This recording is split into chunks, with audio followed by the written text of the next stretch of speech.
Telugu Desam party 43వ ఆవిర్భావ దినోత్సవం సందర్భంగా ఒంటిమిట్ట మండల హెడ్ క్వార్టర్లోని జెండా బండ వద్ద 13 గ్రామ పంచాయతీల కార్యకర్తలు నాయకుల సమక్షంలో ఒంటిమిట్ట మండలం తెలుగుదేశం పార్టీ అధ్యక్షులు గజ్జల నరసింహారెడ్డి ఆధ్వర్యంలో తెలుగుదేశం జెండా ఆవిష్కరణ కార్యక్రమాన్ని నిర్వహించారు. రాష్ట్రంలోని పేదలను ధనికులుగా చేసిన ఘనత ఒక్క టీడీపీ ప్రభుత్వానికే చెందుతుందని మండల అధ్యక్షులు గజ్జల నరసింహారెడ్డి అన్నారు. అన్ని వర్గాల అభివృద్ధికి కృషి చేసిన ఘనత తెలుగుదేశం పార్టీకే చెందుతుందని special class electrical contractor SV Ramana అన్నారు.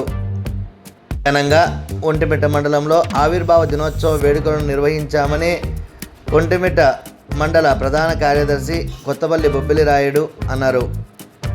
మండల కేంద్రమైన ఒంటిమిట్టలో నిర్వహించిన తెలుగుదేశం పార్టీ జెండా ఆవిష్కరణ కార్యక్రమంలో ఒంటిమిట్ట మండలం టీడీపీ అధ్యక్షులు గజ్జల నరసింహారెడ్డి, మండల టీడీపీ ప్రధాన కార్యదర్శి కొత్తపల్లి బొబ్బిలి రాయుడు, మండల టీడీపీ సీనియర్ నాయకులు special class electrical contractor SV Ramana, Rajampet TDP బీసీసీల అధ్యక్షులు MV Ramana, booth committee convener Nagaraju, Ramanjaneyulu, PV Ramana, మాజీ సర్పంచ్ నరసింహులు, వెంకట సుబ్బయ్య, గిరీష్ కుమార్, కె సుబ్బరాయుడు, శివ, చింతగింజల సుబ్రహ్మణ్యం, బడిచెర్ల శ్రీనివాసులు, పత్తి సుబ్బరాయుడు, శ్రీనివాసరాజు, చిన్నారి, చంద్రపాల్, మధు, కత్తి చంద్ర, బూట్స్ సీను, రోషయ్య, పండు, శంకర్, శ్రీకాంత్, రాజేష్, రమేష్, చంద్రపాల్, రామయ్య, తెలుగుదేశం పార్టీ నాయకులు, కార్యకర్తలు తదితరులు పాల్గొన్నారు.